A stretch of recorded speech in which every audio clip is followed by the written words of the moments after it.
and connecting with children who have passed. The views expressed by our guest speakers may or may not reflect the opinions of Helping Parents Heal leaders and members, so we ask that you take from their presentations whatever may benefit you personally. Thank you.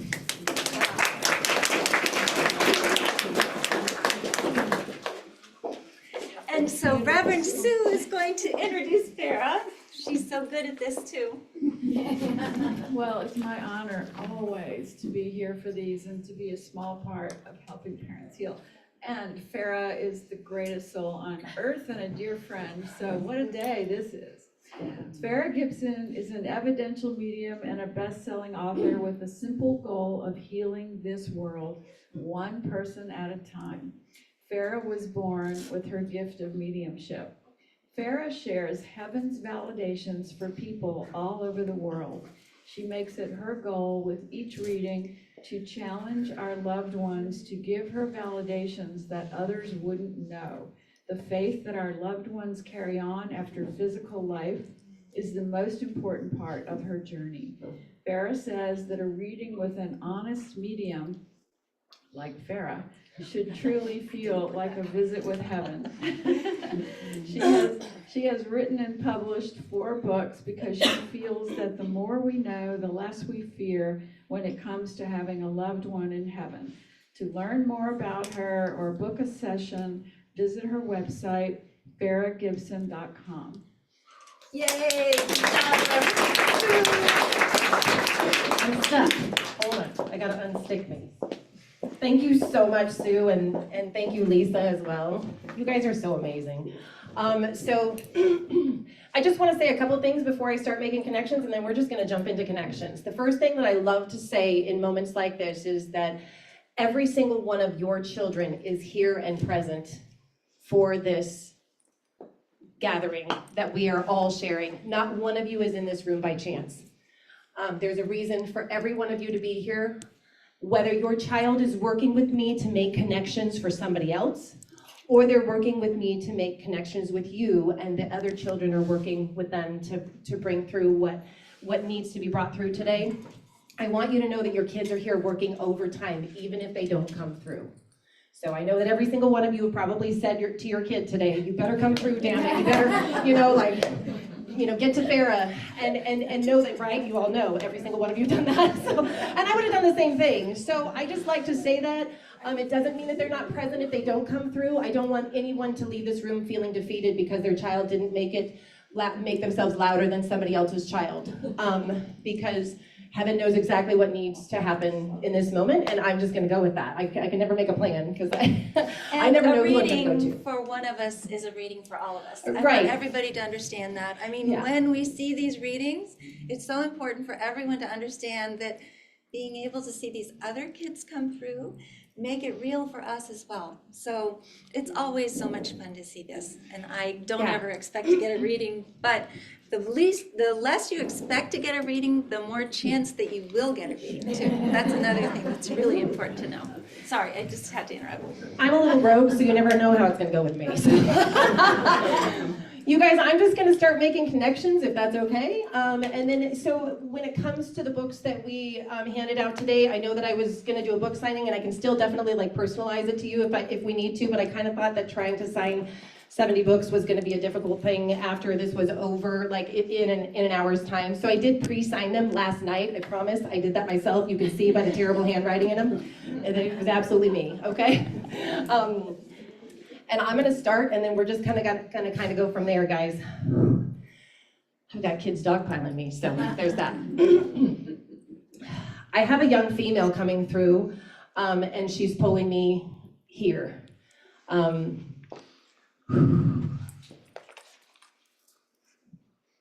She's making me feel as though her passing was sudden and unexpected. Do you understand that? Yes. Do we have Kleenex to hand out? Yes, we do. Oh, I got some. Look. Yeah. Can you pass those around like the old pot days? Thank you. We've only got one, folks. You're going to have to share it. I I have a young female who's coming through, and is there a little girl as well? Is there a granddaughter? No, she was adopted. And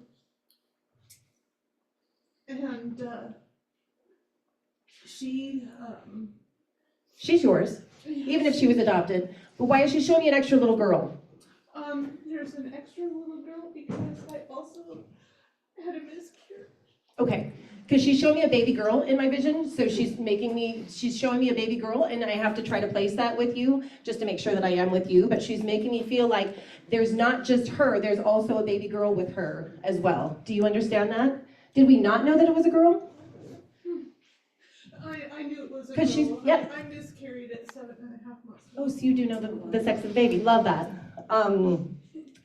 Now, but the daughter that I'm speaking with, not that I can't speak to the baby as well. The baby is in perfect form in heaven as well, I promise. But the sisters are together, which is something that you need to know. But your daughter that I'm speaking to was not little when she passed, she's telling me. She was grown as well, correct? She wasn't supposed to live past 5 years old. She made it to 6.5. She's telling me I'm not a baby when I passed. She's telling me I was grown and it was a big deal, correct?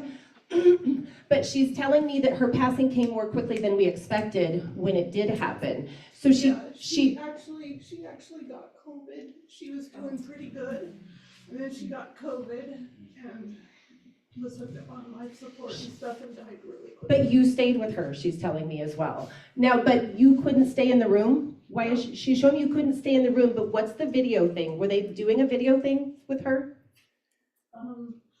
I don't know. The doctors placed her in a medical home. Were there 2 moves? She's telling me there were 2 moves. She's actually responding to you, which I love. It's okay if mom wants to tell me the things. I'll just challenge them to keep telling me more.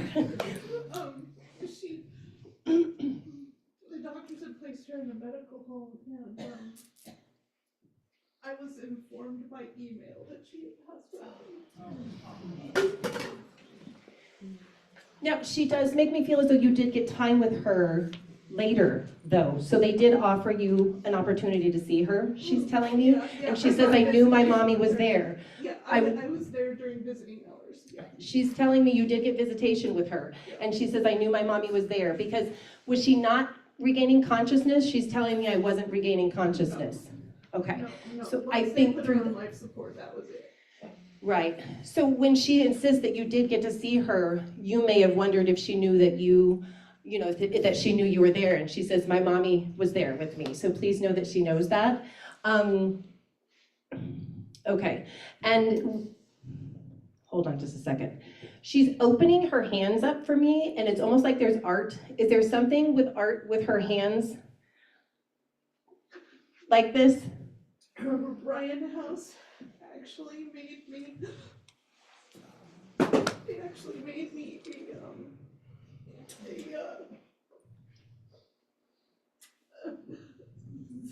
like a plaster of her hands.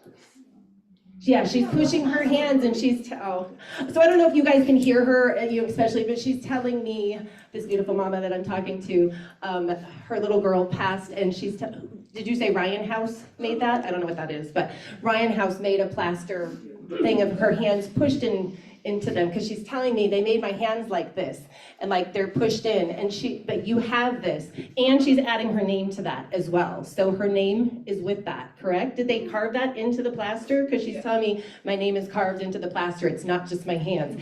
And she's putting pink to the side of it. So is there something that we added pink? I painted the hands pink. She said her mommy said that she painted the hands pink on the plaster.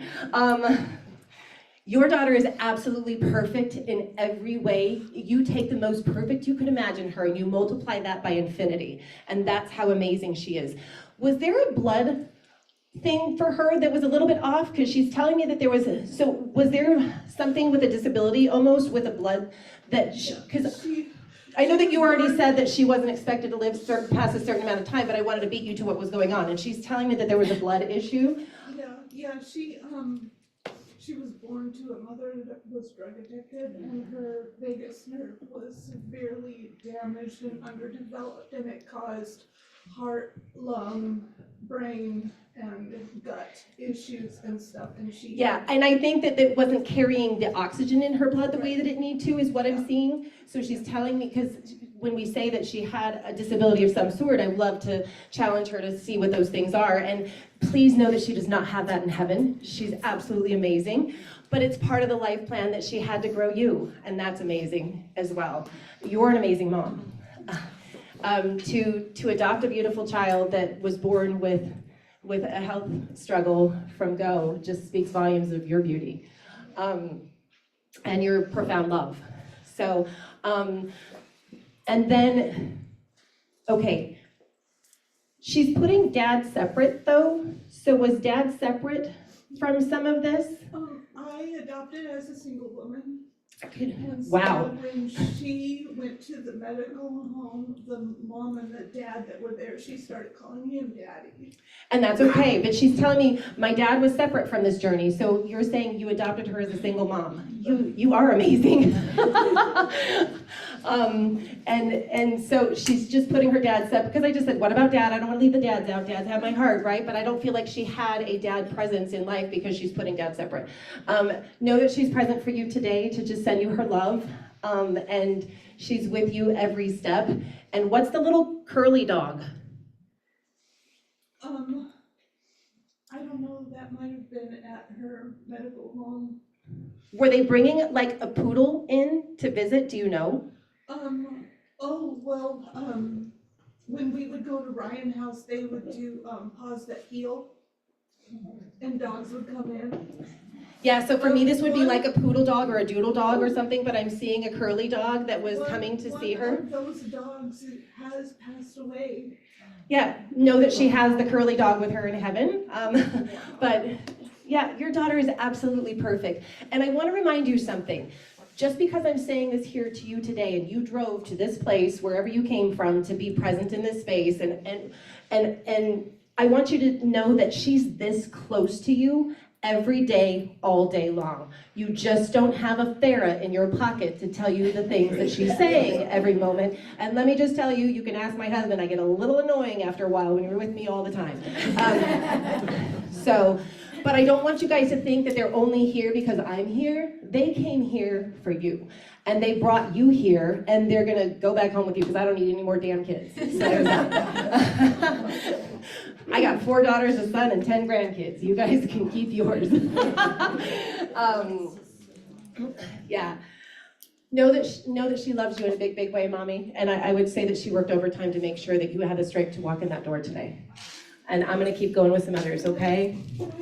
Absolutely, no, please do ask me the question. Hold on, guys, 1 second, she has a question. Is she scared? Is she upset? Oh my goodness. I've been having this nightmare that she is on the other side of the glass wall screaming and scared for me and trying to get to me, and I've been struggling. Okay, and I'm so glad that you asked that, because I will tell you with honesty, she is not scared. So what's happening in the dream that you're having with her, I want you to embrace that you're seeing her. Embrace that you're seeing her with any weird, wonky, odd, terrible or great, because she's getting to you, and at least we're getting the visual of her, okay? So thank her for that visit. What's happening is your grief brain is also getting involved with that visit because you're still in this very human experience. And so your grief pain and your fears and all of those things are carrying over into that dream that she's, working to come into. And so your mama fears are going into that space and giving you that experience in your dream. Tell your spirit guides to get their shit together and help them with that a little bit. Or if you say your prayers, just ask heaven to really help to calm your dreams and bring love into them. But I would embrace that you're seeing her, and it's not how she is in heaven, I promise you. She's just simply trying to get to you, and your grief is so very deep right now that those grief moments, that sadness is getting imposed in that. Your daughter's not screaming in fear in heaven, I promise you. She is absolutely perfect and amazing, times infinity. And she twirls in a dress, she's telling me. I don't know what this is, but I don't feel like I can even twirl all the way. Does that make sense? She used to do that all the time. She loved her dresses. I'm fluffing my skirt, but like this, and I don't need to go all the way around because I get dizzy. So there's that. And I'm not wearing a skirt. So she's perfect, okay? I'm glad you stopped to ask that question. I would not want a mom to walk out of here with that in their heart. Okay. I'm gonna get a drink of water, folks. We're gonna keep going.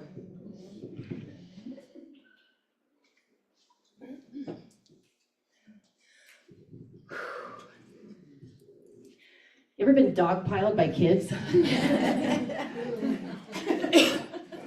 I have.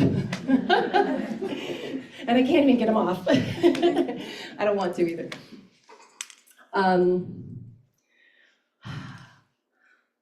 I have a guitar kid pulling me back this way. He's making me feel like he would have been known for playing guitar. And did he play in more than one band? Because he's telling me I played in more than one band and I'm a badass. Yeah. Sorry guys, if I'm PG-13 today, just in case anybody didn't know. You all know me. But was he having a falling out with somebody in one of the bands or something? Like, why do I feel like he's making me... That I'm not sure of. I don't think so, but In one of the previous bands, he's telling me. not that I'm aware. But he's making me feel like there were two more bands, correct? Well, at least, yeah. Like, so I feel like I'm going a few bands ago, like when he was young, and he's making me feel like he redid a band. And did he bring somebody with him to another band? He has, I mean, he did, several people. I feel like he kept some of the similar players in a different band is what I'm seeing. Does that make sense? Yeah. Like, why is he telling me the drummer stayed? It could be because the drummer was his brother. And Oh. She said it could be because the drummer's his brother. Well, yeah, he got to stay, I'm sure then, right? Yeah, he's like, but the drummer always stayed. He's like, I love that guy so much. Now, the brother still plays, he's telling me. But he doesn't play guitar like me, he's telling me. Why is he telling me he tried, though? He did try some guitar. Yeah, Not his thing. right. And why is he laughing about the electronic drums? So, Just because they're not the same as the real drums, and my son has lived in apartments where he had to use electronic. he's laughing about his brother playing electronic drums, and he's making me feel like, yeah, like he doesn't have a damn shed for this. So he's laughing, he's like, my brother has to play the electronic drums. But I don't feel like he quieted his guitar. So, no, like, I still used an amp, he's telling me, even though, That would be just. yeah. And he made music, he's telling me as well. So was he actually making his own music? Because I don't feel like he was just playing covers. He's making me feel like he made his own music. And he wrote some as well. Some of the lyrics is what I'm seeing, not just the instrumental. And he's telling me there's multiple recordings also. So not just video recordings, they recorded music, he's telling me. And why is he handing it to kids also? So was he trying to help kids with his music? Yeah, and part of the memorial we did for him was sending money to schools that were underprivileged to help children learn music. So that's kind of where his funds have gone.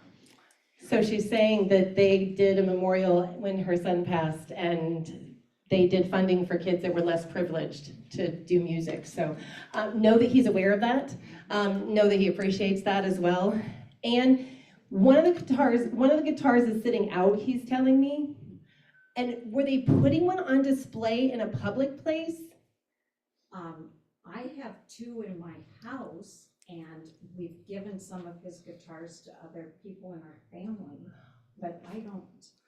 And he had one that was framed. That, because I'm seeing one on display is what I'm seeing, and it's out for others to see, he's telling me. I don't know where that is right now. Oh, you don't? I don't. Might want to track it down. No, you don't have to. Was he not just a Fender guy? He's telling me I was not just a Fender guy. So his guitars, you don't know anything about guitars? Well, I know some things. His favorite was a Gibson. That, he's like, I'm not a Fender guy. So like, Oh, I'm a Gibson, so I like him too, yeah.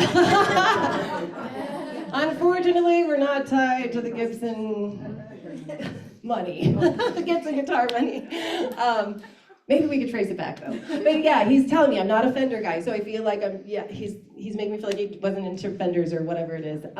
Know that your son is perfect and he's still playing guitar in heaven and hanging out with his brother. Was his brother moving? He did move. He says, my brother moved, and it was a big deal, he's telling me. And what's the love thing? That's just what John always did in pictures. He's telling me to make the love hands. So know that he's absolutely perfect. And that's usually not the things that guys will do in pictures, actually. So you got lucky there with that boy. He's awesome, isn't he? Okay. I'm going to keep going to others, but know that he loves you very much, okay?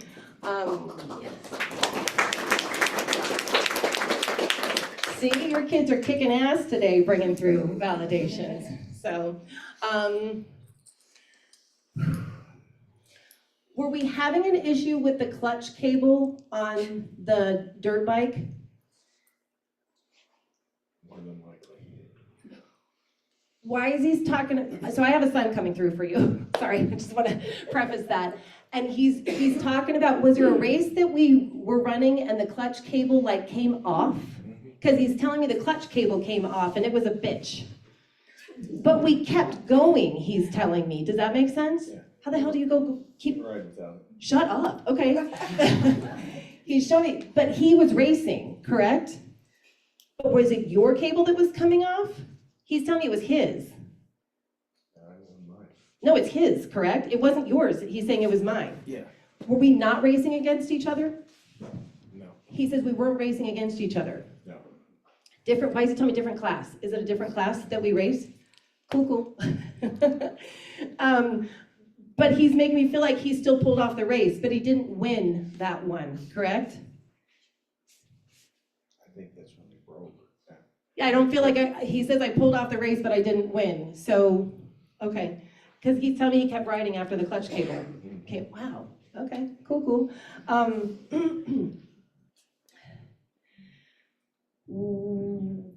Were we hanging new stuff for the monkeys? Why is he talking about hanging? We always do.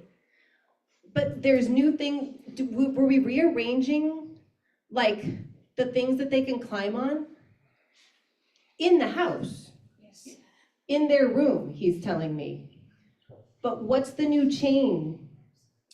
Is there one that spirals down? He's telling me there's one that spirals down for the monkeys. He says I mess with your monkeys all the time, Mom. He always did. Yeah. Why is he telling me he would take one out? Was he taking one? No, he'd go in there messing with them, they wouldn't let him get him out, they would get after him. He says I would try to take one out. And yeah. But he's adding a baby monkey. Were you talking about getting another baby?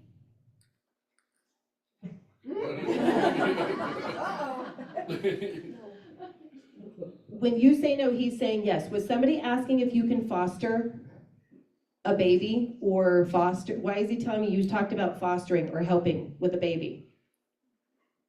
There is some that I will take their monkey when they're older.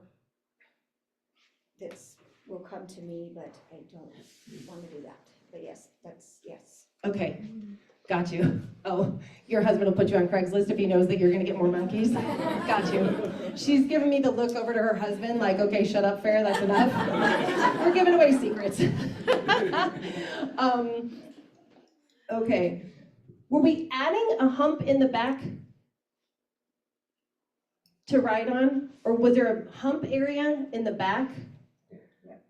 He like in the back area to ride on, correct? Not to ride on, but we were knocking it down to put a kangaroo in the back. Were you driving over it or something to Kangaroos. knock it down? I just rolled the razor over the other day. Yes, because he's saying you were going over like a hump and that there we were adding a hump or we were doing something with a hump in the back. And did you not add the enclosure yet? But you have a kangaroo picked, he's telling me. Oh, shoot. They're gonna put each other on Craigslist. See, he's all full of kangaroo. Were you not gonna get a full-size one though? Why is he telling me you wanted one that is mid-size. Or is there different breeds of kangaroos? I don't know, but it's a smaller breed is what he's telling me. Does that make sense? Yeah. Okay. He's only got my knowledge to use, guys, so.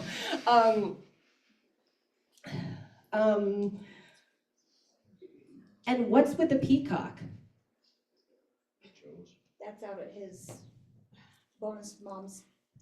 It's at your mom's? No. Brent's bonus mom's, Brent's bonus mom's house. half-breed's kids. Because he's telling me to bring up the peacock, so if that's his way to bring up his bonus mom, for me, that's his way to send his love to her, rather than me going, oh, he's showing me some other female he wants to send his love to, he's like, bring up the peacock. So, anybody else have peacocks here? No, okay. So, that's not a general validation that you can throw out to the public, and that, but he's telling me they were very close in life as well, he's telling me.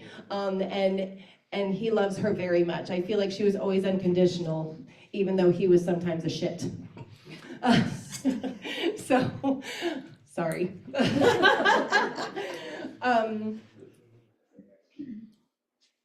But did they have more than one peacock though? He's showing me, is there two more? The neighbors have them, and they always get on the fence and irritate Andy. Yeah, because he's showing me there's actually more than one peacock there. So he just. And now they have a road runner, and we swear that it's him, and it runs the peacocks off. Roadrunners, so she's saying that they also have a road, they have multiple peacocks in the neighbors, and the neighbors and peacocks are getting on the fence, she said, and irritating the crap out of the people that own the peacock, because they only have one. And then, but she said they have a roadrunner that's kind of running the other peacocks off, and they think that that's her son doing that. And I would say yes, because I will tell you, I see roadrunners so commonly when I'm going to do a reading for a son that's going to come through, for whatever it is, it's my sign and symbol for teenage boys or young boys or, young something boys. It didn't have to just be teens, but it's something that I resonate with the boys too. So they're not bound to roadrunners, guys. You keep hold of your signs. It's just one of mine that I see. So I would say that's absolutely him. Know that he loves you guys. And did you cancel the race? Why is he telling me you canceled a race? He quit racing. He hung up his helmet. He used to race, and he hung up his helmet. They raced together. All these years, that was their thing together, and it was a bad wreck, and he hung up his helmet. He quit racing. I mean, it's okay. He's got one more, and it's where they want him to race that together, and he's done. Cool. I love that you're gonna do it. Know that your son will be on that bike with you. He says your back's getting old. So there's that. Maybe you can just hang out with the kangaroo. All right. Anyways, know that he loves you guys very much. I'm going to keep going in the group, and yeah.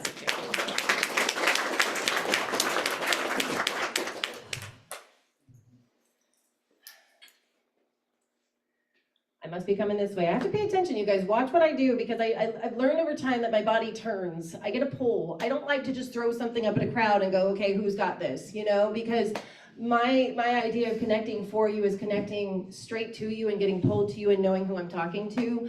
I might be off by a person usually, because we've got people lined up behind each other, but they're pretty good about getting me. And so when I get pulled this way, I don't know what I'm getting, but let's start paying attention to it, I guess, huh?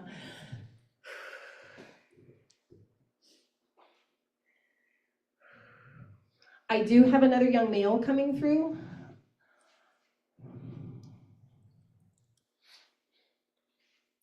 Were we living out of state before, sweetheart? Me? Yes. Yeah. He's telling me we lived out of state. You lived out of state before. Does that make sense? Yeah. Was this just kind of more recent, like the last 20 years or something? No, it's been, it was 1973. That he got it.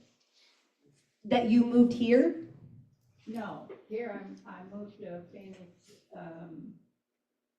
16, 17 years ago.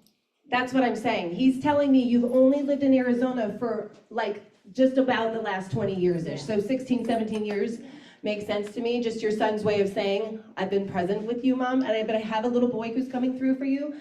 And he's telling me that we lived out of state. So were we living in a different state when you had him and when he had life experience? Because he wasn't just living in Arizona, correct? He lived in Kentucky when he was younger. Yeah. In Kentucky, yeah, that's definitely not Arizona. Yeah, love it. But he passed quite some time ago in life, correct? What year did you say? 1973. 1973. I was born in 77, ma'am, so he's got me beat, yeah. Love it. Now, he's telling me his passing came fairly quickly as well. Like, we didn't expect this, he's telling me. I don't feel like I was sick. Do you understand that? I wasn't sick. We went snowmobiling. Yeah, but he's making me feel like, so for me, I always ask them, is it tragedy or illness? And he's making me feel like, Farah, I wasn't sick. So for me, it's not illness related, right? And were there 3 that were snowmobiling? There were 2 families, 2 moms and dads, and we each had 2 children. Okay, but what's the 3? 3 people died. Because he's making me feel like I need to bring up the 3 that were snowmobiling. So if 3 people passed in that tragedy, he's making me feel like I need to bring up the 3. So please know that he's amongst the others as well who would have passed that day. Now, was one of the other kids hurt? Because he's telling me one of the other kids was injured. He was injured when they tried to resuscitate him. They did resuscitate him, but he did sustain some injuries. But he lived, correct? Because he's telling me one of the other kids was injured but lived. Yeah. It's just another, but were they going to the side and bumping? Was the snowmobile going to the side and bumping? Well, my husband and my son were on one snowmobile. Another family, mother and dad and their 2 kids, were on a snowmobile and a sleigh behind it. And then my daughter and I were on it. But something's swinging around, he's telling me. Yes, it was. Okay. It was, yeah. So were they going around or something? Yeah. Because he's making me feel like we're going to the side and something's swinging around, and then I feel like I'm hitting something. Yeah. So it wasn't just a tree, he's telling me. No. Okay. We were on the ice and we all went in the water. Because I feel like there was something, but we've been on the ice before, he's telling me as well. Like that was something we had done before, so we're experienced in that. Does that make sense? Yeah. Okay, and then he's telling me that there was some, like we're going to the side, so were they going around in circles, kind of like playing for fun? Yeah. And then I feel like there's a bump or something that happens and then it cracked, he's telling me. That could have been. I was behind where he was, but, so he and my son and my husband were the first ones that went through the ice. Okay, and but he's showing me dad getting to the side. Yeah, So your husband did get to the side, correct? they were throwing ropes out. Fortunately, we went in when we were coming into the town. But he's telling me they couldn't find him right away. So could they not find him in the water at first? Well, he kind of floated away, but he did stay, you know, the helmet held him at the top. If the mother and father that died, they both went under the ice. Went under. But he's telling me they couldn't find me right away, so I do feel like there was a little bit of a delay in getting to him, is what he makes me feel.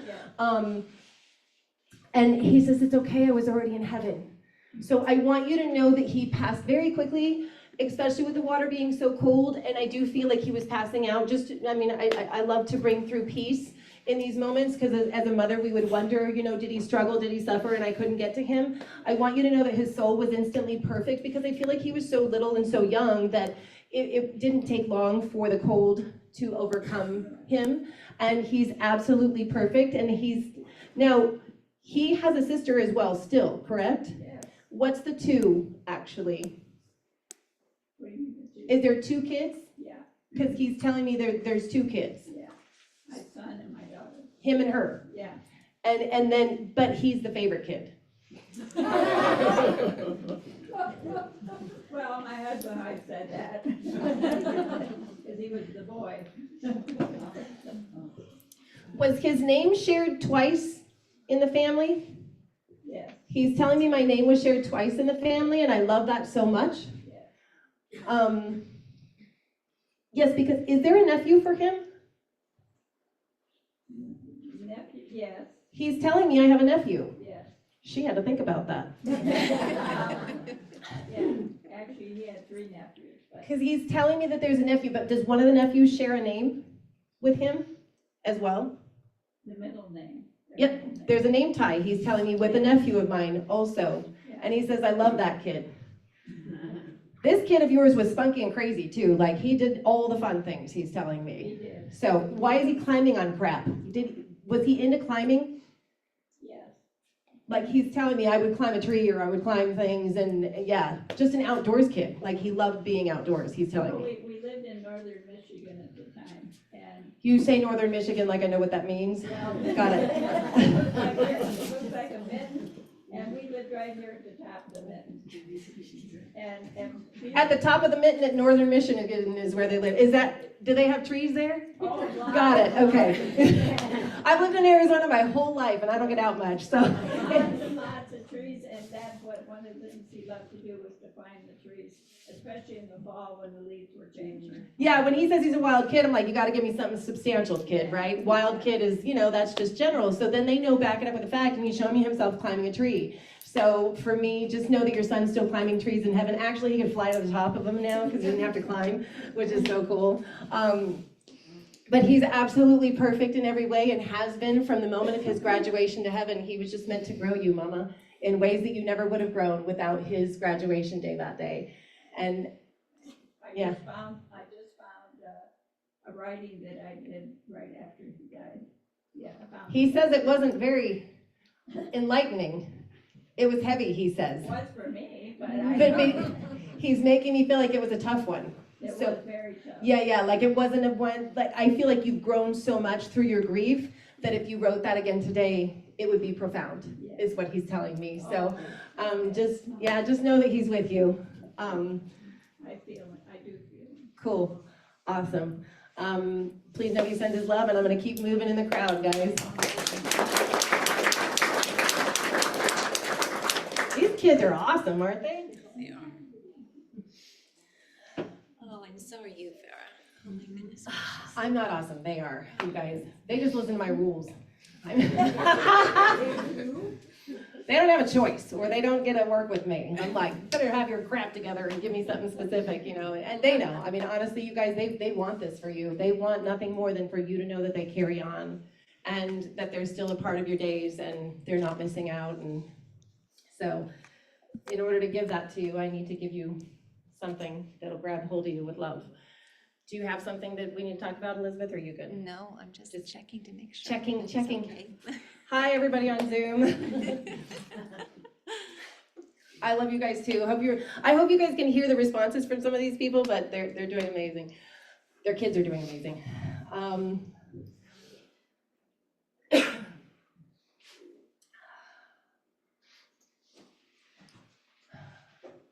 I've got another young male coming through, and I feel like he's pulling me this way.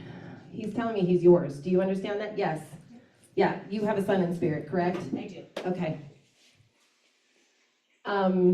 He didn't climb trees like that kid, he's telling me. Different kid. Okay. It just tells me that I'm with you. Now, he does make me feel like his passing was sudden as well, but there was a journey, he's telling me, with this as well. Do you understand that? Yes. So, there was issues, he's telling me. Why is he taking me down? Was he having issues with his midsection? I guess that's debatable. I'm sure at the end, there was a lot going on. Well, he's making me feel like I'm having organ failure, is kind of what. So was there something with organ failure at the end? At the end, Because he's showing me medication with this as well. So was there something that he was taking medication for with this? not for organ failure. I mean, eventually his organs shut down. That's what I'm seeing, and that's what he's telling me. He's telling me this is like a journey, and then in the end, I feel like I'm going through organ failure when I'm passing. Does that make sense? Okay. And he wasn't little, he's telling me. He's not baby little, he's telling me, but he was young. he's telling me.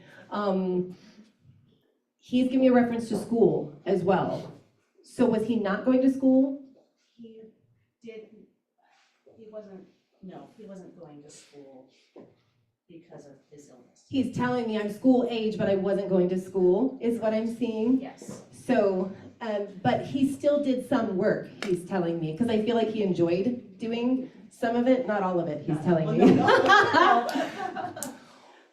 He had to do some homebound school Yeah, a few days a week. I love that. But he does make me feel like he struggled for some time with health issues as well. It's not just a disability, he's telling me also. So was there something going on with him back here? Is there a reason he's taking me to my brain?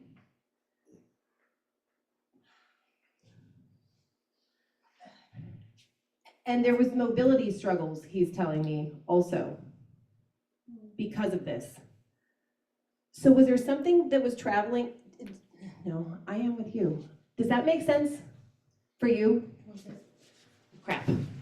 We had a similar. Our kids are, I think they're together. Unbreakable? They didn't know each other, but they do now.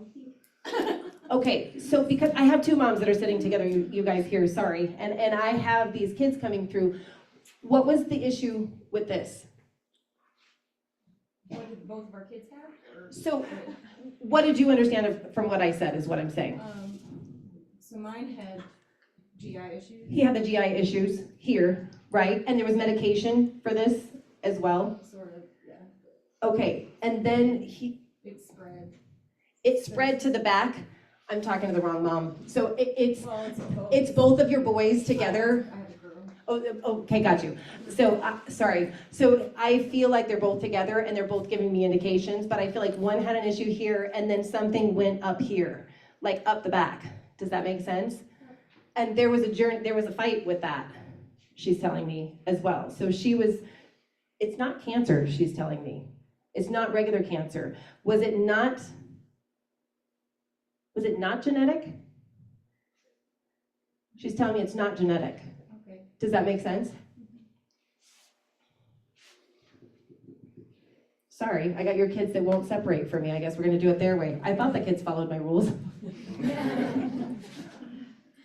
But yours didn't have regular cancer as well, he's telling me. He had a blood cancer. So his was, all over, correct? Which was then affecting his organs Yes, shutting down. That's correct. Cool. Yeah.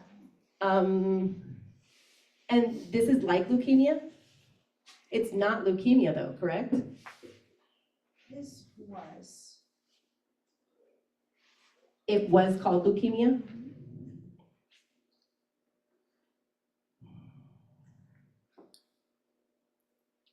I guess I'm just trying to separate the kids just a little bit, you guys, so that I'm not talking about you and I'm talking about her.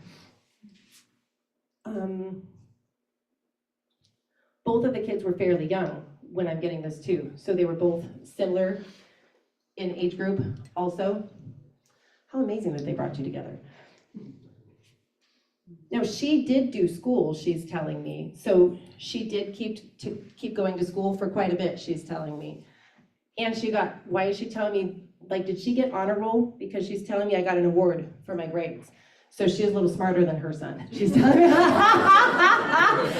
she's teasing. But she's telling me I got the honor roll, Fara. So I feel like she was applying herself at school when she did this. Was she not dancing? She's telling me she liked to dance, but was she not in regular dance class? She's telling me I wasn't in regular dance class. But she's telling me she could sing as well. And not the Let It Go song. Why is she telling me don't sing the Let It Go song? Because when we first moved in to Arizona, we lived in Albuquerque, and we only had that movie. She watched it 4 times a day. When they first moved to Ahwatukee, is that what you said? They only had, what is that movie called? Frozen, the movie. And she watched it 4 times a day. And she's telling me, because she says I couldn't sing Let It Go anymore. Does that make sense? So did we tell her to stop singing Let It Go? We probably would skip it when it would play on. Got it. Okay. She dressed like Elsa, she's telling me. So she had the outfit, or she's telling me, I dressed up like Elsa also. Look, what's happening is your son's working for her right now too, so I love it, okay. And there was other dresses, she's telling me. So did she have a few princess dresses? Because she's telling me that there were other dresses. What's the, like this looks almost like Belle, like it's yellow. We did have one of those. Mom forgot, she's reminding her. She's like, yeah, we did have Belle. She's telling me I had Belle too, and she loved Beauty and the Beast also, she's telling me. When you got it, she said. Did you hold off getting it or something? She probably means when I understood, because we're speaking sarcasm. Got it, okay. When you understood, yeah. Yeah, okay, got you. As long as you know your daughter, that's all I care about, girl. Nothing's changed. She was like a teenager, she's telling me. But she wasn't a teen yet. I don't feel like you weren't lacking the personality of a teenager in her, for sure. I gotta get a drink of water, guys.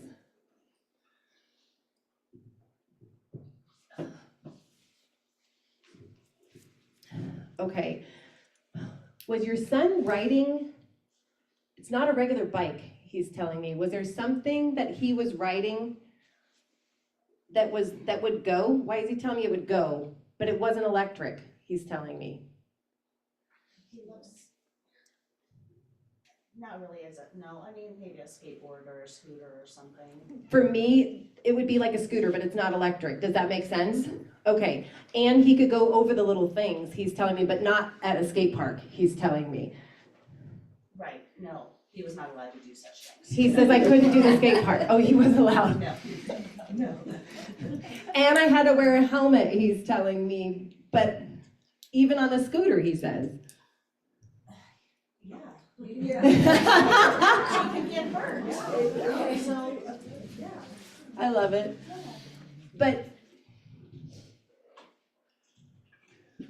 were you putting out his drawings at home?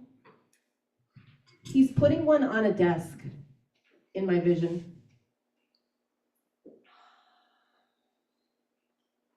I have a couple things he wrote to me on my desk. He says you set, like he's drawing in my vision on something, and then he's telling me you set it on your desk. Does that make sense? His writing's on your desk? His writing is on my desk. But were we framing one? Because he's putting one in a frame. Is that back with you? I have art of hers in the frame. And is one sitting on a desk? It's near her desk. Because she's taking me to like a desk area. Yeah, she's got a desk in her room, but it's on. Crap, you guys. I'm gonna apologize if I can't separate them because We're okay. It's okay. they're not listening to my rules. That's fine. But I'm getting a reference to, because one of them is framed, and then is one of them a flower? You can go home and check. Okay, because she's putting a flower on one. And what's this?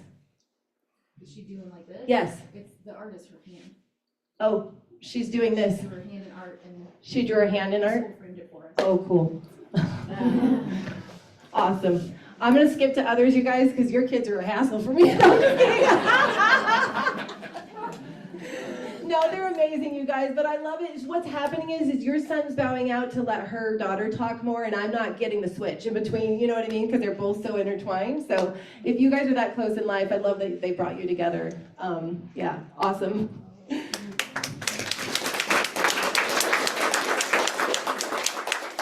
Whew. Those little ones are buggers today. No, I'm just kidding. I love it. I thought that your kids were minding my rules until I talked to their little ones, right? That's okay. I'm gonna get more water, guys. Gotta stay hydrated.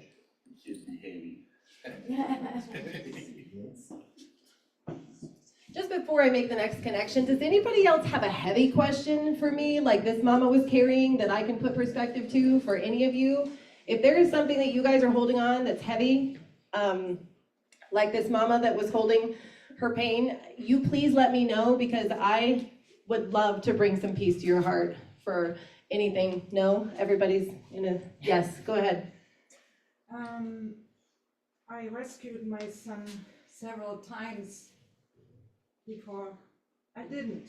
And I wonder why that happened, why he went without me being there. And I feel very guilty about that. Okay, I would love to bring perspective to that. And so the beauty of your boy is that you're not bigger than his blueprint. And you were meant to be a part of his moment in the moments that you were there and present for, because he wrote you into those moments for growth. So those were not easy moments as you were rescuing him over and over again. And in the moment that he was passing, if he wrote you out of that moment, he wrote you out of that moment out of love, because that would have been too hard for you to hold and carry. So if he wrote to be separate from you in that moment, he did that because he knew it would be too heavy and too much? Here's what I'm hoping, because he said I'm holding on only because I know it would be so hard for you if I go. Right. So I want you to carry, put down your pain that you've carried with that guilt and pick up his favorite memory, and remind yourself in moments that you're going to naturally beat yourself up as a mom that you're not bigger than his blueprint and he's not bigger than yours. You wrote that moment together, and he, as you wrote that moment in heaven, he's like, well, this one's going to be a little tough for you though, so I'm going to write you out. And you're like, ooh, good one, thank you, because, What do you mean by blueprint? That was his destiny? That it was happened to be that way? your amazing soul plan. Did you get my book? You're going to love it a muchness. It's going to put all of that into perspective for you. Thank you. No, absolutely. I don't want anybody carrying that, you guys, so.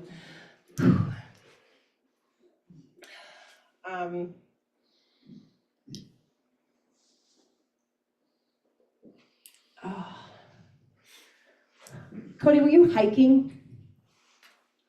Yeah, I do. Is there a reason your brother's taken me on a hike and then down? Were you going down something that was too steep? The mountain. Not just the desert though, correct? No, we were, me and the dog were mountain climbing, we went up a little bit, but. That's what he's telling me. It wasn't just the desert though.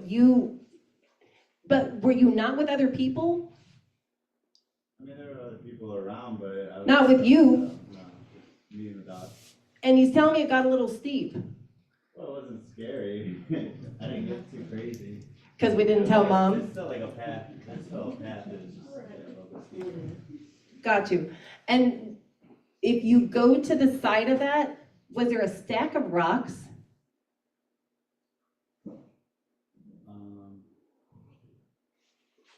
Not Or is there a reason he's stacking rocks?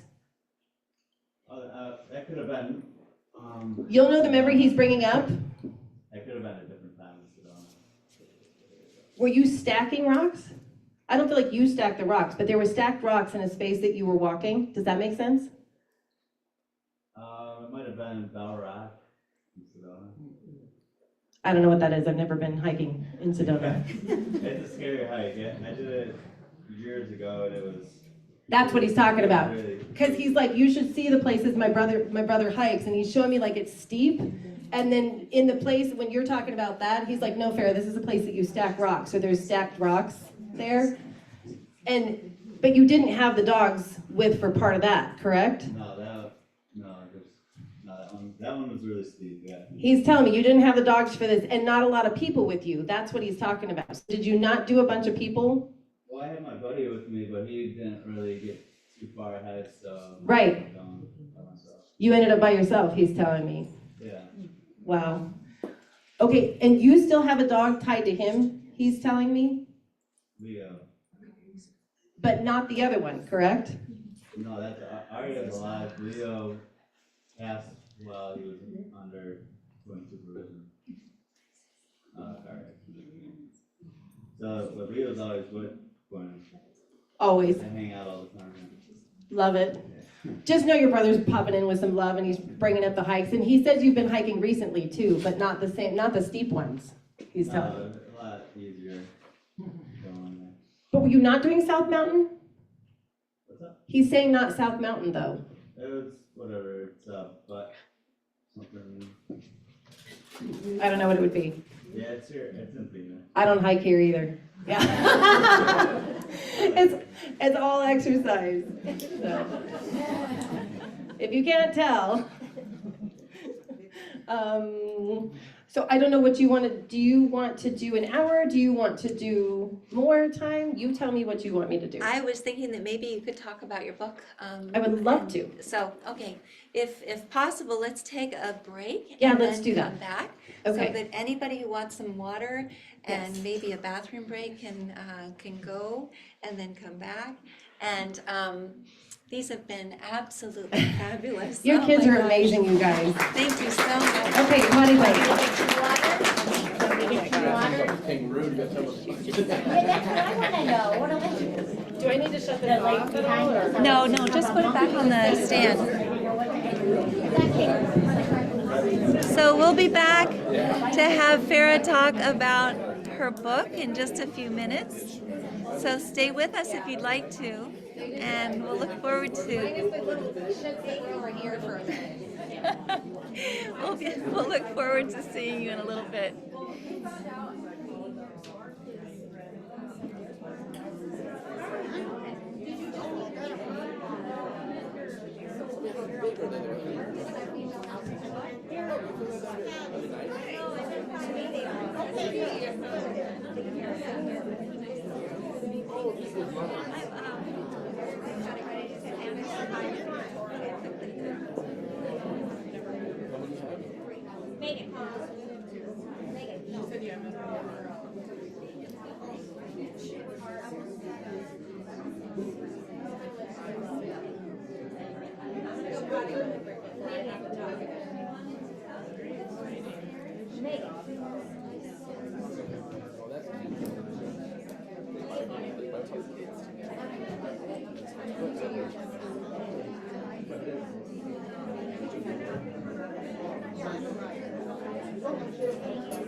Mason was wrong. I'm guessing Mason.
Hi everyone!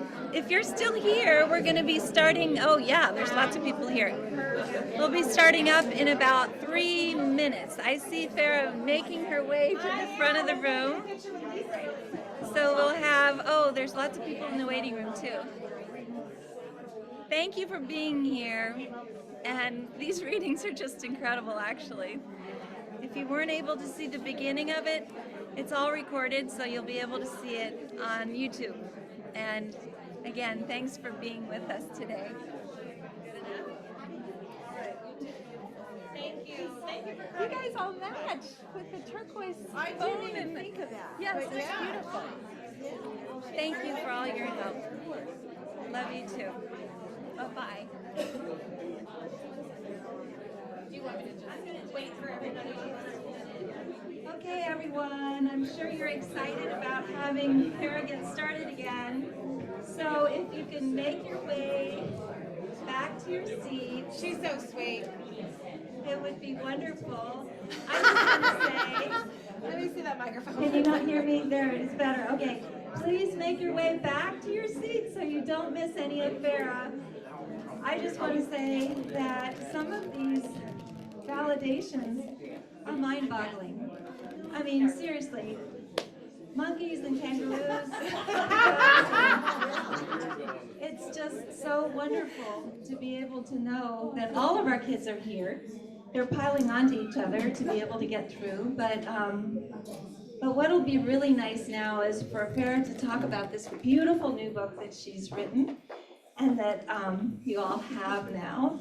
You're going to love this book. She has generously donated $5 per book back to Helping Parents Heal. The price that you pay today is less than what you would get it for on Amazon as well. So she's pretty amazing. She's, oh, I don't know if I said this, I never said this here, but I said it before. The first $1,000 that she made on Amazon, she donated to Helping Parents Heal. So she's pretty amazing, and we appreciate all that she does. So I'm going to turn it over to Fara so that she can talk about this incredible book that she's written. So go ahead, Fara. Thank you guys so much. So you guys, when I wrote this book, it was really an ask of heaven. I did not plan on writing a book at the time that I started writing this book. I had just done the conference in August with Helping Parents Heal, and it was so amazing. And I kept hearing people saying at the conference that there's no guidebook for losing a child in the physical sense. I had numerous parents say that when they started their journey, they were so grateful that they found Helping Parents Heal because it was the beginning of being that guide for them, that guide to finding healing and that guide for feeling normal again, you know, amongst people that understand you and that walk in your shoes. And that's so important. It's why Helping Parents Heal has my heart, because there's so many grief groups that you could join that really focus on, the heaviness and the loss. And I love that Helping Parents Heal focuses on the healing journey and the lifting of others and holding others up who are having a bad day. You're gonna have bad days when you have a kid in heaven. But finding somebody that understands your bad day to help you through it is what's so important. But as I started writing this book, or as I was asked to write this book, I was driving my vehicle.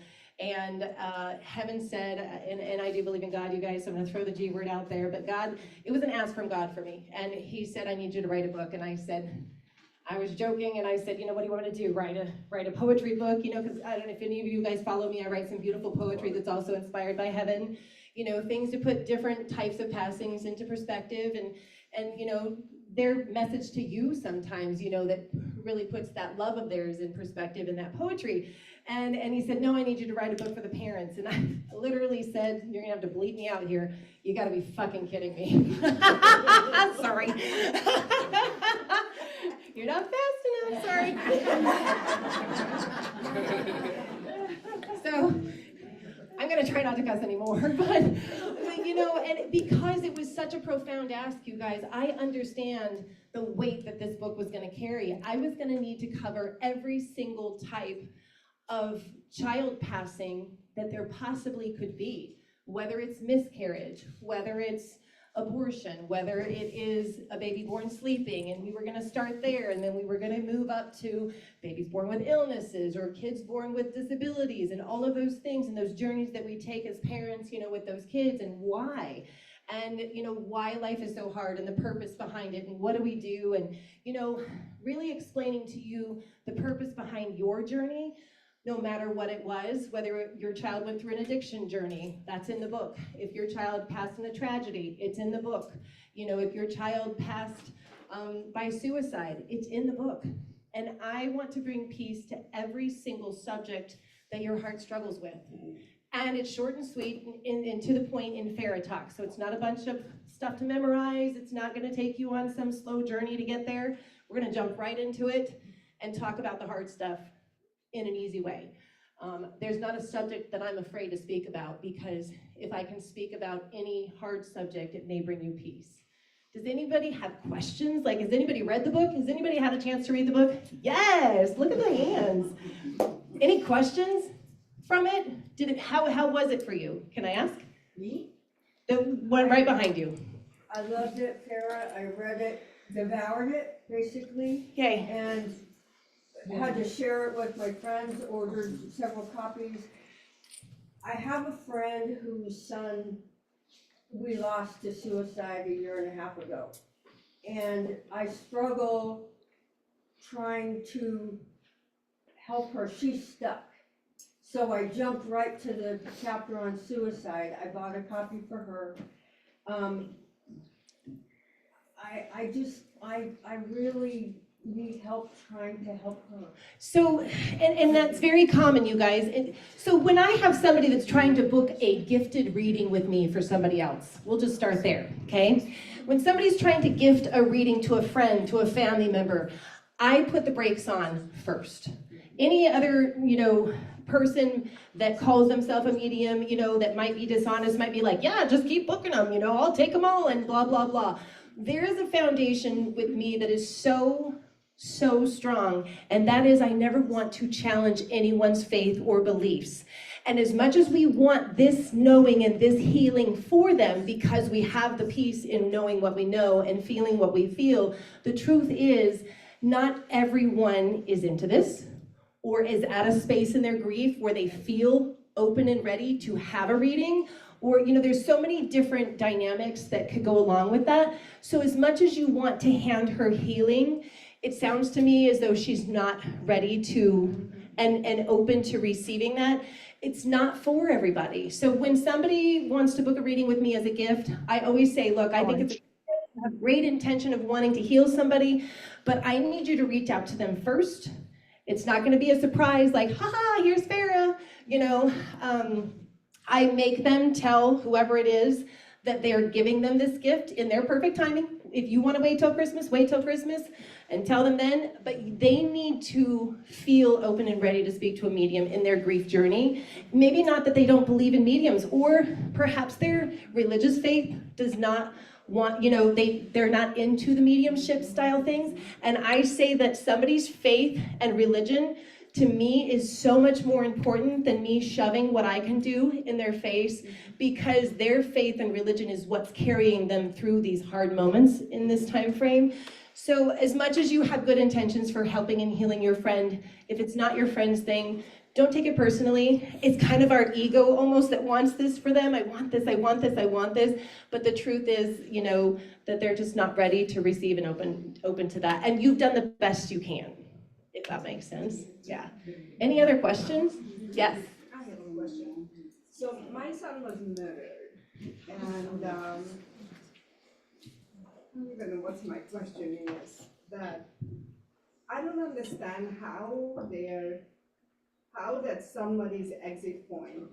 How could he ask this other person to make that as an exit point?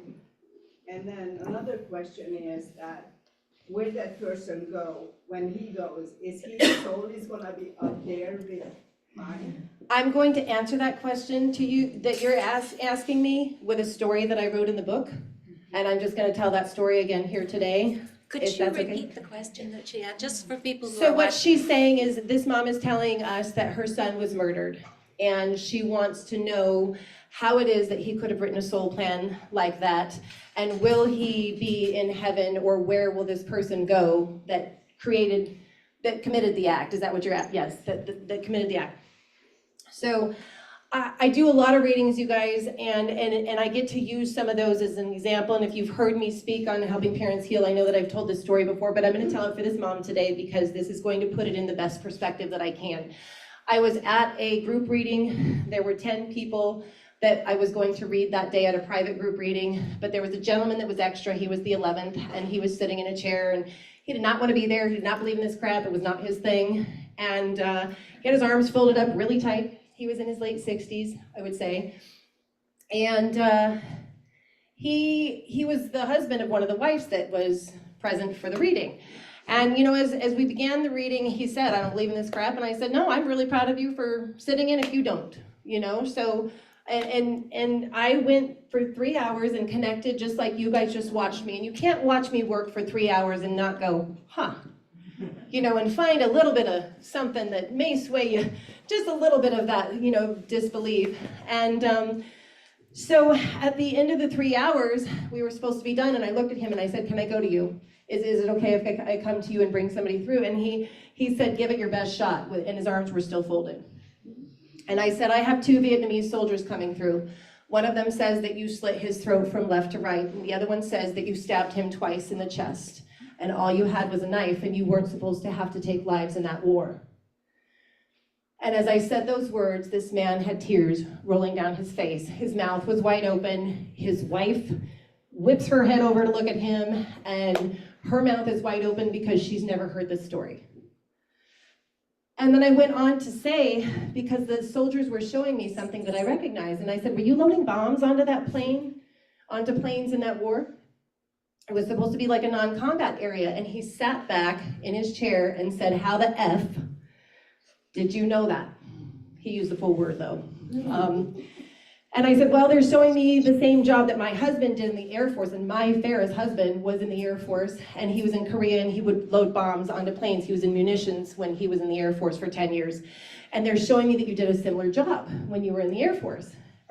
And he said, you know, he cried and cried for a bit because what I was saying was making sense. And he couldn't answer for a bit.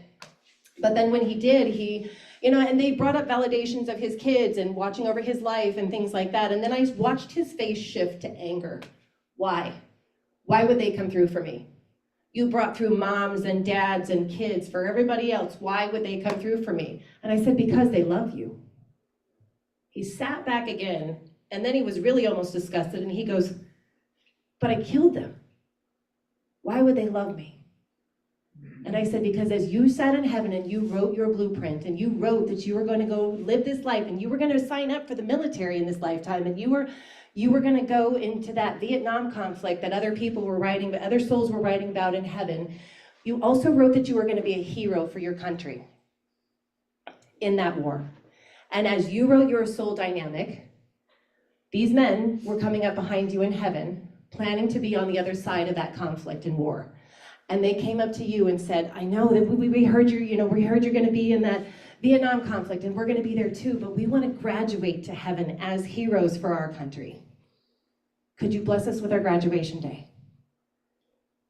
And it's one of the hardest things that man was going to have to come here and live life and carry, but he was willing to do it in honor of his love for them and the way that he would grow their families with love in that passing that he was going to be handing to their family. And so it's a story that I tell to kind of put it into perspective. So when you say, are they going to be together? I mean, those boys were waiting to high-five him someday when he gets there and tell him thank you and we love you. It's hard to wrap our heads around that when we're talking about children, which is why I love that heaven gave me the opportunity to have that moment with a group reading to put it in a different perspective. As I say to you, those soul plans are amazing, and your son was not a boring kid in life, and he wasn't going to go in some boring sissy la way. So if he went at the hand of somebody else, it's his sit the F down, guess how I got to heaven story, and he's amazing. It's you that's broken.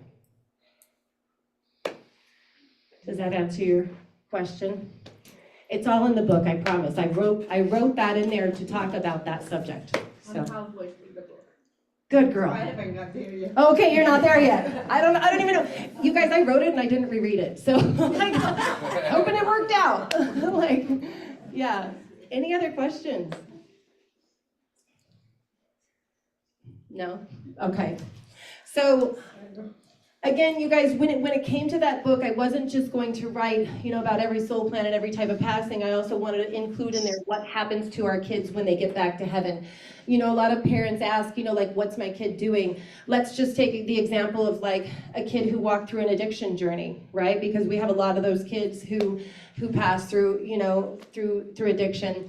And a soul that's lived a life, so when we're in heaven, we don't have an idea how terrible addiction is going to be in the physical sense because we don't understand what terrible is in heaven. There is no terrible. And so as we write that journey and come to live it, we gain knowledge and strength that most souls do not carry in heaven. So let's say that your child lived an addiction journey in life. When they get back to heaven, they get to work from heaven to be a guide and to be, that voice in somebody else's ear when their soul plan has not been completed to say, man, you don't want to use today. and really guide and help others. And so because they have that strength and that life knowledge from that life, no matter what it is, right? So this family right here, right? Like their kid rode dirt bikes in life, so he can be that voice in another kid's ear on the track going, dude, swerve left, you're about to get hit. You know what I mean? Like whatever it is, they work to keep people guided on their soul plans and so that they can continue, because we're here and we're a little rogue and we have free will. There are so many heavenly loved ones in heaven that are working with us each and every day in very different dynamics to keep us on our path for our intention, for our growth, so that we will get there, and we will get there. So yeah. Yes? How many soul plans are there? Do you know that? How many soul plans are there for each person, Yeah. so to speak? Is there a certain amount, or? No, there's not, you guys. So we are not made to live a life. This is a choice. You guys came here because you wanted growth. And so, and I say, there's so many spirits in heaven who have never lived a life. So because they're like, no, that place looks terrible. We're good. We're just fine here, right? And then there's souls like us that come here for growth. But then why? Why do we need to grow? When heaven's so perfect, I think that's the biggest question. It's like, why? What do we need to grow for? If we're so perfect and heaven is amazing, like what do we have to grow for? I believe that we are each made in different levels of light in heaven. Angels are some of the highest levels of light that exist in heaven, along with others. I don't go through the whole dynamic, you guys. I don't even have it all memorized myself. But Jesus would be one of the highest levels of light or driver to ever come drive one of these human cars around in this world, which is why he's so beautiful to all of us.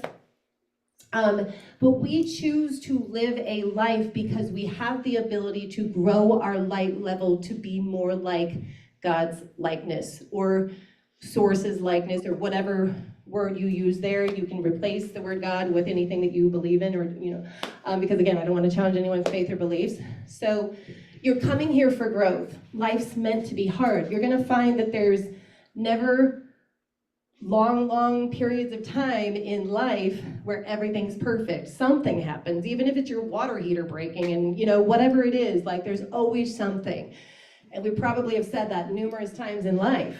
Like, gosh, just when things started getting good, this happened or that happened, or tragedies happening, back to back with son of a gun. I had a flood in my house on top of the tragedy. Just remind yourself that you're amazing. Living life is not an easy thing to do. And if you learn to grow from the terrible things and turn the terrible things into beautiful growth, it makes life a little bit easier. And I had to learn that through my life. But you are not made to live multiple lives. It's a choice. So when we choose to live a life and we come here, you may live one life and get back to heaven and go, all right, that's it for me. Now, I have no desire to grow my light level anymore because I am not doing that again. Or maybe you want to come back multiple times, but you have free will to live as many lives as you wish. And nobody makes you. God does not make us live even one life. So the choice is yours. Yes. I would love for you to explain to everyone here why you can relate to all of our stories and where you come from. For the people who haven't read the book, I was really blown away, not only by Fara's life, but the fact that she loves every single person who's come into her life and made it difficult for her. So maybe you could just tell a little bit about that for people to understand. I will, and you're going to see some of the stories in the book, you guys, because this book was going to require me to share my life in a way that would help to put things into perspective for you with soul planning and things. So I grew up in Gilbert, Arizona. It's where I was born and raised. My parents divorced when I was 4, and my mom and I to this day get along really well when we don't speak. My dad raised my sister and I as a single father, which was pretty unheard of back in the early 80s. And he was a hard worker. He was a welder and a mechanic. And he remarried when I was 5. My first stepmom, Debbie, was extremely physically abusive from the moment that she met us. And I don't just mean slightly. I mean, there were moments that would make a billy goat puke. We were good kids. I was a yes ma'am, no ma'am, please and thank you. My grandmother had put that foundation, in me.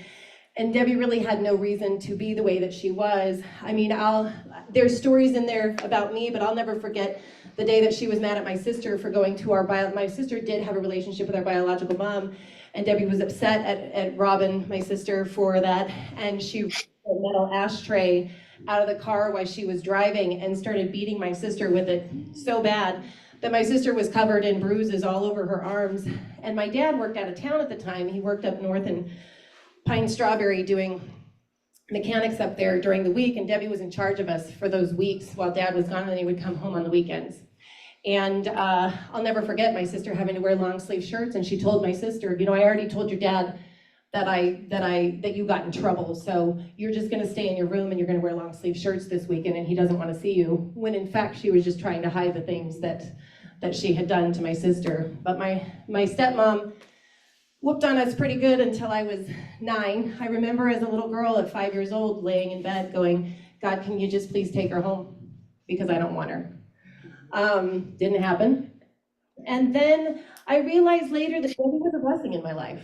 Debbie was meant to teach me how never to be a mom. And I will take every lesson that she gave me and turn it into love. And I've learned that throughout my life, that those were the things that I was going to have to live through in order to be in the shoes that I'm standing in today, to understand pain, to understand hard, to understand. And so that was just the beginning foundation. Then my dad was a single father for a little while, and I was wild. I was grown up. At 9 years old, I was no longer a kid. I ran away from home 5 times. And the first time I ran away, I was gone for 9 months at 11 years old. And I did just fine on my own because I was grown. And I was wild and fun, and I still am, just not in the same ways. So then I ended up getting pregnant at 15 with my ex, the one that I stayed with for almost 17 years, and he beat me and spit on me and told me how worthless I was for those 17 years. And I was so used to abuse that I think that it was just A, something that I thought I could handle, B, I didn't want to eat crow and tell Daddy was right when my dad said that guy's a piece of crap, you know, because my dad he's a good father. He worked so hard that, you know, there were a lot of things that I got away with because I kind of did my own thing. But my ex was extremely abusive to me, not to our kids. And something in my head told me that, you need to have all your kids with the same guy. So I think that was really the reason I stayed longer than I should have. But I say that I would have stayed through all of that again to be where I'm standing today with my new husband, Jim, because it's that dynamic and that relationship that taught me my self-worth and my and and again, I was going to be working with people who had gone through terrible things, and how was I going to do that if I had not been through anything terrible myself? You guys have a purpose of growth for your life that is so profound. That is my purpose in life, is to make sure that you reach yours. And that's not an easy road to travel and to carry without walking through terrible things myself in order to understand the dynamics that you would need from me. And I would live through all of it over again if it meant that I could keep doing what I'm doing today and sharing heaven the way that I do, with an understanding and a few cuss words, because cuss words made my life easier. But I look back on everything that I've ever been through, and even my ex, some people will say, well, there's a special place in hell for somebody like that. He beat me and spit on me, told me how worthless I was. He choked me in front of my children numerous times. My daughter can tell you he was wearing a brown shirt the last time he tried to strangle me in front of my kids while they screamed, Daddy, let her go. And I would go through that moment 100 times again if it meant that I could keep helping you. And I was going to need to go through those moments. So as I wrote my soul plan in heaven, my ex-husband would have been in heaven with me.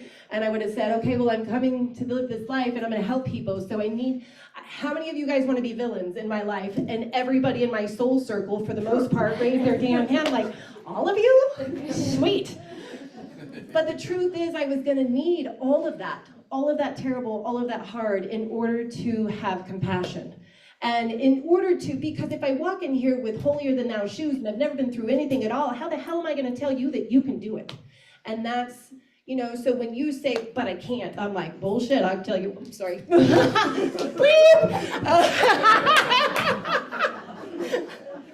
Darn it. It's just natural. no. So, you know, I can tell you that you can do this, you know, and I have not lost a child in the physical sense, but I know what it is to give my daughter CPR and bring her back. My daughter had a near drowning when she was 2. There was 8 adults out by the pool. In fact, this whole story, you guys, this is all in the book as well. But I am allergic to the sun, and back then I did not have a fix for that, so I was inside at my dad's house while everybody was swimming. And I'm going to shorten the story just a little bit, but I heard screaming out back and ran out back to find that my 2-year-old daughter was deceased in my ex's hands, and he was screaming at the top of his lungs, no, no, no. She was 2 years old at the time. Her skin was dark purple. Her eyes were wide open and rolled back. And everybody at the pool was screaming. Nobody was helping. And the first thought that I had was grab her. And I grabbed my little girl out of his hands and I put her on the pool deck and I started CPR on her. I called my sister-in-law to be down with me, who was an RN at the time, but she was in such a panic that she was not processing, because it's very different when it's family. And she sat down with me, and so did her husband, and the 3 of us worked on my daughter to save her life that day. And I included this story in the book, and then I also included the purpose behind including it, because some of you may go, of course, naturally, but why would you include that? Your kid lived, and mine didn't. And the truth of it is, my daughter would not have come back that day if she had reached the growth her soul had intended in that moment. The truth of it is, she came back because she had more learning and growing that she intended. She did not come back for my pleas. She did not come back. I mean, I remember in the moment that I was breathing air into her lungs and she was heaving water, telling my papa in heaven, damn it, you better send her back. You know, you keep her safe and you send her back. All those things that you would say as a parent. And the truth of it is, I'm not bigger than her blueprint. I was just meant to be a part of that story that day. It was going to put things into perspective for me to help parents who have walked through moments that are similar, of tragedy and finding your child, or being present, or having to do CPR, and all of those things. So it's kind of like the Karate Kid, wax on, wax off. And let me just say, I'm qualified for the karate in a lot of moments, but I can't say that I understand each of you in your journey and your dynamic and your perspective, but what I can say is I understand heaven's dynamic and love for you, and that's my purpose, is to kind of help you to have a better understanding so that you can find that your children are still with you. So hopefully that book helps. That was beautiful. Yeah. Yes, Jeff. I think this needs a little bit of a review. We've got a couple of questions from our online viewers. Yeah. And they're pretty much aligned. I think it needs some clarification from some comments you made earlier. But both of these basically ask if the child's passing appears to be accidental, is it possible that the child was not really ready to go? That it was an accident, it wasn't meant to happen. So I know that you've kind of addressed that, but I think for these 2 moms, it needs a little clarification. So he's asking if a child's passing appears to be accidental, is it possible that they went before their time? It sounds like some of you on Zoom are asking a similar question to that. And on the human sense, an accident may look like an accident, and it may seem like it's too soon. Maybe your kids were talking, or talking about more school, or talking about a job, or what, still had plans, like my kids still had plans. There's no way they would have left at this time. Those are very human ideals. The truth of it is, there's no accidents when it comes to your child's passing. The millisecond that we reach the growth that we intended before we came here, our human mind is not in charge of extending this trip. Your soul knows exactly the plan that you have set for yourself. Your child's soul knows exactly the plan that they had for themselves before they came here. And no matter the bliss or terrible things that are going on in that moment, and because kids can be terrible sometimes too, or everything can be absolutely amazing. Maybe they're just getting their crap together. There's no way that this would have happened, but the truth of it is, Their soul knows the minute that they can go home, and I can tell you what, heaven is way better than this place. And so when our soul knows that we can get out of this crap and get back to the perfection of heaven, it's not a matter of needing to worry about missing you, because missing you would be a negative emotion. So in heaven, they're loving you and they're present with you. So there's no separation for them with us. Like, your kids get to be around you every millisecond, enjoying heaven at the same time. So no accidents are not pre-planned with your loved ones passing. As much as on the human sense, we want to hope that they are, just like we want to hope on the human sense that they miss us. But what kind of heaven would be if we stood around for all eternity missing everybody that we loved? And so it's us that misses them. This is beautiful. Yeah. I wanted to say that hopefully, if this is okay with you, Yeah. we'll have just a few minutes left. Yes. So we have 20 minutes left for you to talk to Fara, and I know she's already signed all her books, but maybe she can have a little bit more of a signature for certain people. I also really, really want to say that it's very important. Thank you. It's very important, if you did get a validation today, to send it to me, please, please, please, because it's so wonderful to put this in the newsletter for other parents to be able to read about it and understand that our kids are not gone. They're still right here. It's as though a sheet of wax paper is separating us from our kids. And all of these mediums that are here are so fortunate because they are on the right wavelength to be able to communicate with them. But what we do in Helping Parents Heal is to raise our vibration, to help us be able to communicate with them as well. And I am so grateful to have Fara as a shining example of someone who is helping us to raise that vibration.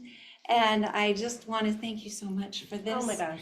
And I also want to thank all of you for coming, in spite of the fact that I was telling everybody don't come because we don't have enough space. We're still okay. We did okay. Thank you for coming. And I'm going to say goodbye to the online people. Thank you so much for being here, and just stay after. But in any case, thank you for being here.